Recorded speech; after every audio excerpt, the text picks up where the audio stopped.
বাংলাদেশে এমন কোন শক্তি নাই যে রাম মন্দির প্রতিষ্ঠা ঠেকায়। রাম মূর্তি কতটুকু হবে, কত ইঞ্চি হবে, সেটা ঠিক করবে দেশের হিন্দুরা। এক সাগর রক্তের বিনিময়ে তা হতে দেওয়া হবে না। হিন্দুত্ববাদীদের মেরুদণ্ড ভেঙে চুরমার করে দেওয়া হবে বাংলাদেশে। বিডিআর লাগবে না, সেনাবাহিনী লাগবে না। মুসলমান যদি অস্ত্র হাতে তুলে মার্চ করে, মুদির ধুতি ঢিলা হয়ে যাবে। সব হরে রাম করতে করতে বাড়িতে ঢুকবে। আমাদেরকে মজবুত থাকতে হবে। আমরা রংপুরের ঘটনার ক্ষেত্রে সরকারকে বলবো জিরো টলারেন্স নীতি অবলম্বন করতে। যে সরকার পদক্ষেপ না নেয়, মবক্রেসি, জনগণ বাধ্য হয়ে আইন হাতে তুলে নিবে। মূর্তিকে অপসারণ করে নাপাক মূর্তি বাংলাদেশ থেকে হিন্দুস্তানে ফেলে দিবে ছুঁড়ে।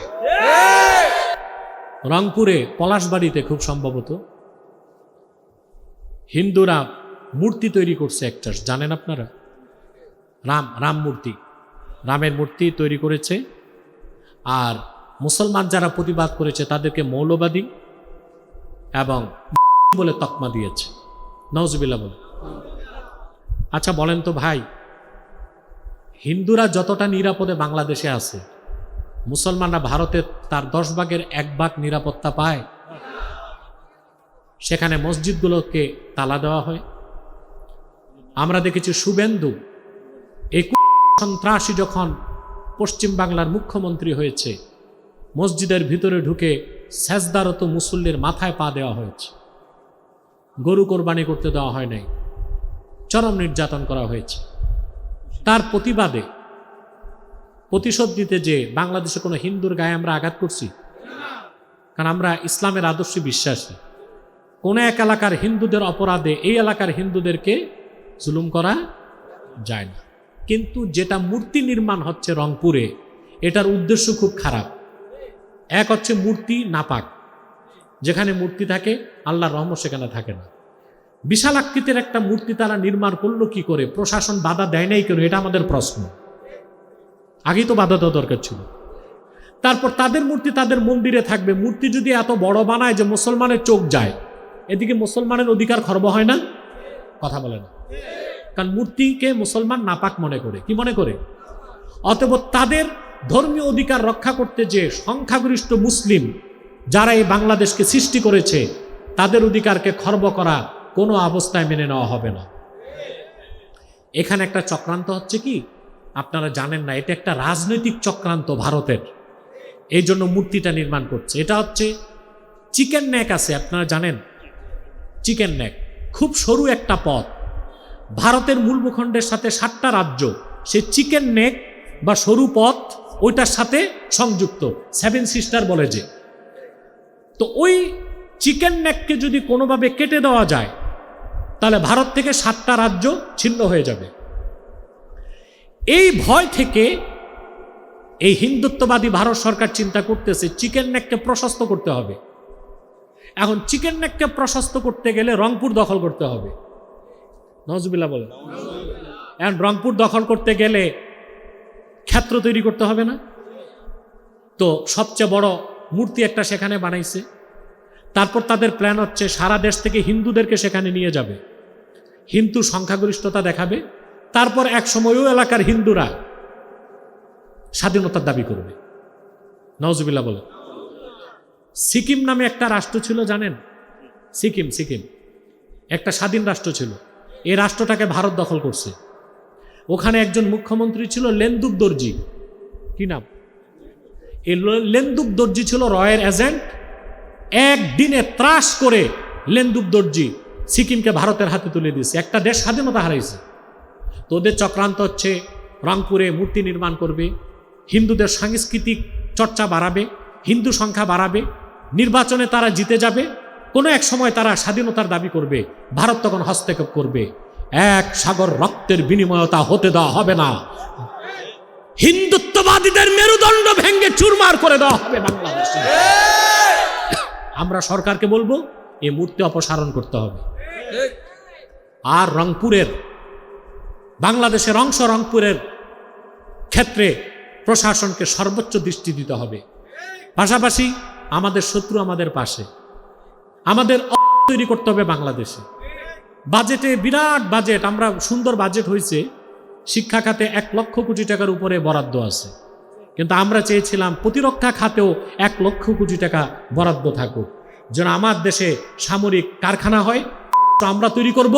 আর আমি সরকারকে, ইন্টারিম গভর্নমেন্ট ইউনূস সরকারকে বলেছিলাম, বাধ্যতামূলক বাংলাদেশে সকল মাদ্রাসা, স্কুল, কলেজের ছাত্র 18 বছর বয়স হলে প্যারা মিলিটারি ট্রেনিং দিতে হবে। তাহলে বিডিআর লাগবে না, সেনাবাহিনী লাগবে না। মুসলমান যদি অস্ত্র হাতে তুলে মার্চ করে, মুদির ধুতি ঢিলা হয়ে যাবে, সব হরে রাম করতে করতে বাড়িতে ঢুকবে। আমাদেরকে মজবুত থাকতে হবে।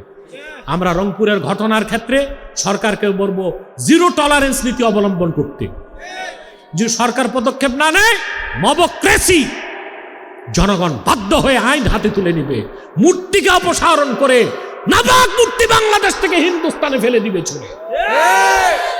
আপনারা প্রস্তুতি রাখুন, যদি এই দেশে আলেম ওলামা ডাক দেয় আপনারা সাড়া দেবেন ইনশাআল্লাহ।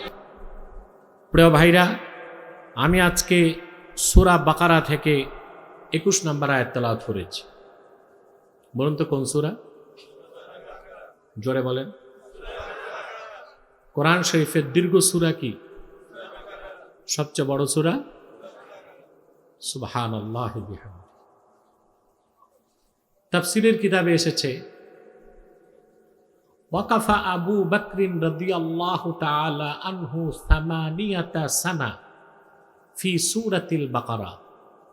সিদ্দিকে আকবরের সূরা বাকারাটা বুঝতে 8 বছর সময় লেগেছে। এত আসতে বললেন? আবু বকর সিদ্দিক রাদিয়াল্লাহু তাআলা আনহুর কত বছর লেগেছে?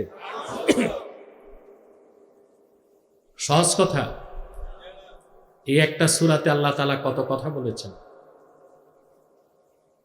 সূরাটির শুরুতে আল্লাহ তাআলা মানব জাতিকে 3টা ভাগ করছেন। একদল মুমিন, আরেক দল কাফের, আরেক দল মুনাফিক। মানুষ কয়টা শ্রেণী? এই 3 শ্রেণীর বাইরে চতুর্থ কোন শ্রেণী। সূরা বাকারার প্রথম আয়াত থেকে 20 আয়াত পর্যন্ত এই 3 ধরনের মানুষের আলোচনা আল্লাহ এনেছেন। মুমিনদের কথা বলেছেন, কাফেরদের কথা বলেছেন, মুনাফিকদের কথা। মুমিনদের ব্যাপারে তিনি সিদ্ধান্ত দিয়েছেন, উলাইকা আলা হুদাম মির রাব্বিহিম ওয়া উলাইকা হুমুল মুফলিহুন। যারা মুমিন, বিশ্বাসী, ঈমানদার, তারা তাদের রবের হেদায়েতের উপর প্রতিষ্ঠিত আছে, আর তারাই চূড়ান্তভাবে সফল হয়ে গেছে। কাফেরদের ব্যাপারে তিনি সিদ্ধান্ত দিয়েছেন, খাতামাল্লাহু আলা কুলুবিহিম ওয়া আলা সামইহিম ওয়া আলা আবসারিহিম গিশাওয়া ওয়া লাহুম আযাবুন আযীম। অবিশ্বাসী কাফেরদের অন্তরসমূহে আর কর্ণসমূহে আল্লাহ তাআলা মোহর অঙ্কন করে দিয়েছেন, সিল মেরে দিয়েছেন, আর তাদের চোখের সামনে তুলে ধরেছেন পর্দা। তাদের জন্য রয়েছে বর্ণনাতীত কঠিন বড় শাস্তি। বলেন নাউজুবিল্লাহ। তারপরে আল্লাহ তাআলা মুনাফিকদের ব্যাপারে বলেন, ফি কুলুবিহিম মারাদুন ফাযাদাহুমুল্লাহু মারাদা ওয়া লাহুম আযাবুন আলীমুম বিমা কানু ইয়াকযিবুন। আর যারা মুনাফিক, তাদের অন্তরসমূহে আছে রোগ, বিমার, অসুখ। সে রোগ হচ্ছে মুনাফিকির রোগ। আল্লাহ তাদের এই রোগকে বৃদ্ধি করে দেন। তাদের জন্য রয়েছে কঠিন শাস্তি, কারণ সত্যকে তারা মিথ্যা প্রতিপন্ন করেছে সেই জন্যে। তা মানুষ কয় শ্রেণী? মুমিন, মুনাফিক, 3 নামে সূরাও আছে, সূরা আল মুমিনুন, সূরা আল মুনাফিকুন, সূরা আল কাফিরুন। মাইকম্যানটা কোথায়? সাউন্ডটা আরেকটু পরিষ্কার করো, ইকো থাকবে না, ইকো টিকো বন্ধ করো, শুধু পিওর সাউন্ড থাকবে, কম হোক পরিষ্কার হোক। তা আমরা যারা এখানে বসে আছি 3 শ্রেণীর বাইরে কেউ আছি? তবে আমার বিশ্বাস অধিকাংশই মুমিন। কাফের অমুসলিম থাকতে পারে, কারণ অমুসলিমরা আমাদের ওয়াজে আসে। আর মুনাফিক থাকাটা তো একেবারেই স্বাভাবিক, ঠিক কিনা? তা মানুষ কয় শ্রেণী? মুমিন, মুনাফিক, কাফের। 3-এর বাইরে কোনো মানুষ। আমাদের হতে হবে কি? জোরে 1 থেকে 20 নম্বর আয়াত পর্যন্ত তিনি এই কথাগুলো বলে 21 নম্বর আয়াতে প্রথম নির্দেশ করলেন। সুবহানাল্লাহ। আল্লাহ রাব্বুল আলামিন বলেন, ইয়া আইয়ুহান নাসু উবুদু রাব্বাকুমুল্লাযী খালাকাকুম ওয়াল্লাযীনা মিন ক্বাবলিকুম লাআল্লাকুম তাত্তাকুন। কোরআন শরীফে প্রথম নির্দেশ কার নির্দেশ? এর আগে আদেশমূলক কোনো কথা নাই, এটা প্রথম আদেশ। আল্লাহ বলেন, হে মানব জাতি, তোমরা তোমাদের রবের ইবাদত করো। সুবহানাল্লাহ বলবেন না? আল্লাযী খালাকাকুম, যিনি তোমাদের সৃষ্টি করেছেন, ওয়াল্লাযীনা মিন ক্বাবলিকুম, তোমাদের পূর্ববর্তীদের সৃষ্টি করেছেন, লাআল্লাকুম তাত্তাকুন, যারা তোমরা জাহান্নাম থেকে বাঁচতে পারো। সুবহানাল্লাহ। আমরা প্রত্যেকেই ইবাদত বুঝি, তবে পুরা বুঝি না। আর অধিকাংশ লোক ইবাদত বুঝলো, হাকিকতে ইবাদত বুঝি না। ইবাদত বুঝা এক জিনিস, আর ইবাদতের হাকিকত বুঝা, কথা বলেন, আরেক জিনিস। দেখুন, বিষয়টাকে সহজ করে বুঝাচ্ছি। প্রত্যেকটা মানুষের জীবনে 3টা প্রশ্ন আসে। কয়টা? আপনারা যা দাঁড়ায় আছেন, আল্লাহর হস্তে বসেন। আর বিনা কারণে একটা মানুষও উঠবেন তো দূরে থাক, মাথাটাও নাড়বেন না। আমরা একসাথে মুনাজাত করে গুনাহ মাফ করে বাড়ি যাব। কে কে হাত তুলে দেখা? হাত লম্বা করেন। বসেন, কেউ দাঁড়িয়ে থাকবেন না, বসে যান। কয়টা প্রশ্ন আসে? প্রথম প্রশ্ন, আমি কে? আমার কি পরিচয়? সুবহানাল্লাহ। আমি কে, আমার পরিচয়টা দিয়েছে নিখুঁতভাবে আল্লাহর কোরআন। কোরআনকে বাদ দিয়া যেটা আছে পৃথিবীতে, বিজ্ঞান এবং দর্শন। একটা বিজ্ঞান আর একটা কি? ধর্ষণ না, দর্শন। বিজ্ঞান হচ্ছে দর্শনের একটা অংশ। এই দর্শনের ইতিহাস 3000 বছরের পুরনো। কত হাজার বছর? বিজ্ঞান ও দর্শন মানুষের আত্মপরিচয় তুলে ধরতে পারছে ভুল। যেমন গ্রিক দার্শনিক ছিল সক্রেটিস, নাম শুনছেন? কথা বলেন। যিশু খ্রিস্টেরও জন্মে 350 বছর আগে প্রাচীন গ্রিক দার্শনিক সক্রেটিস, তার একটা কথা আপনারা পড়ছেন, নো দাই সেলফ, নিজেকে চিনো। নিজেকে কে বলছে? আমি খোঁজাখুঁজি করলাম যে সক্রেটিস তো ছিল মূর্তি পূজারী, এত সুন্দর কথা পেল কই?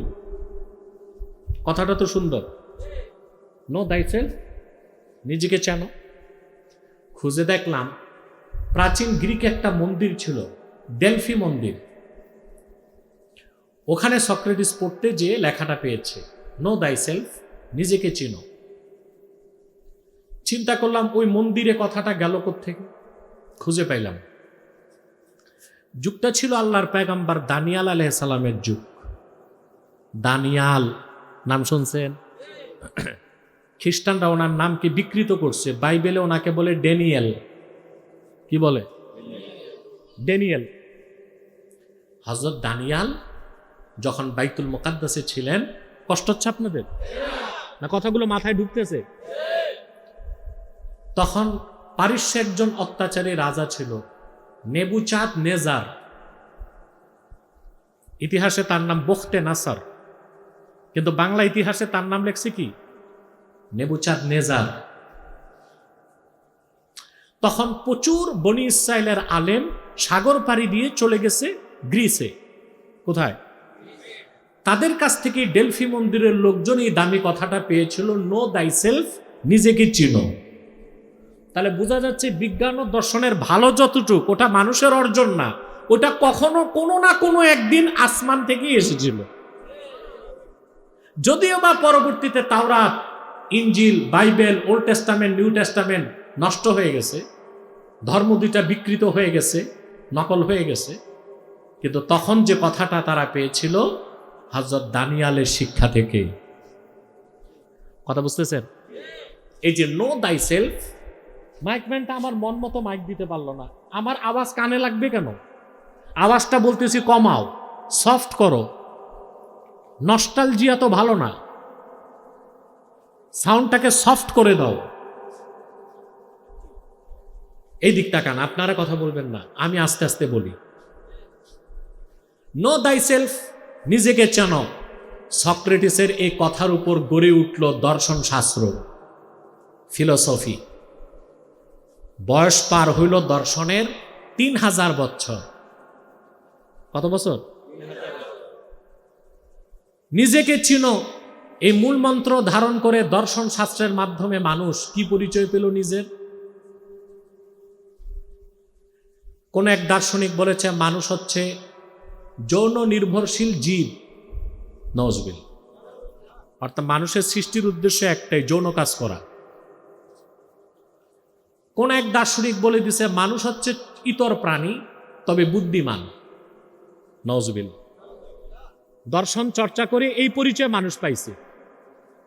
পেতে পেতে আসলো ইংরেজ আমলে চার্লস ডারউইন, নাম শুনছেন? নো দাই সেলফ, নিজেকে চিনো। এই চিনতে যে সক্রেটিসের উত্তরসূরি ডারউইন নিজেকে চিনল, সে একটা বানর। কি চিনল? সে একটা বানর, কারণ সে বলছে থিওরি অফ এভুলেশনে, বিবর্তনবাদে, যে বিবর্তনের মাধ্যমে বানর থেকে, শিম্পাঞ্জি থেকে, ওরাং ওটাং থেকে পরিবর্তন হতে হতে মানুষ হয়েছে। নওয়াজবিল্লাহ বলবেন না? তাহলে সক্রেটিস বলে গেল নো দাই সেলফ, নিজেকে চিনো। আর তার উত্তরসূরিরা চিনল নিজেদেরকে, কেউ ইতর প্রাণী, কেউ যৌন নির্ভর প্রাণী, আর ডারউইন চিনল বানর। নওয়াজবিল্লাহ বলবেন না? এই হচ্ছে দর্শনের ইতিহাস। মানুষের আত্মপরিচয় দর্শন আর বিজ্ঞান দিয়ে পাওয়া যায় না। আমি কে, এটার জবাব কোরআন শিখাই দিছে। যদি প্রশ্ন করা হয় আমি কে, কোরআন কারীম আল্লাহ তাআলা বলেন ওয়ালাকাদ কাররামনা বনি আদামা ওয়া হামালনাহুম ফিল বাররি ওয়াল বাহরি ওয়া রাযাকনাহুম মিনাত তাইয়্যিবাত। আল্লাহ রাব্বুল আলামিন বলেন, আমি মানুষকে সৃষ্টি করেছি, বনি আদমকে আমি রেসপেক্টেড করেছি, সম্মানিত করেছি, গোটা সৃষ্টির মধ্যে শ্রেষ্ঠত্ব দিয়েছি, জল এবং স্থলে তাকে কর্তৃত্ব দিয়েছি, আর এই জমিনের সবচেয়ে দামি খাবারগুলোকে তাদের জন্য রিজিক বানায় দিয়েছি। তা আমি কে? আল্লাহর শ্রেষ্ঠ সৃষ্টি, বেস্ট ক্রিয়েশন অফ অলমাইটি আল্লাহ, সর্বশক্তিমান আল্লাহর শ্রেষ্ঠ সৃষ্টির নাম কি? বিজ্ঞান দর্শন থেকে এটা পাওয়া যাবে না। এই পরিচয় দিবে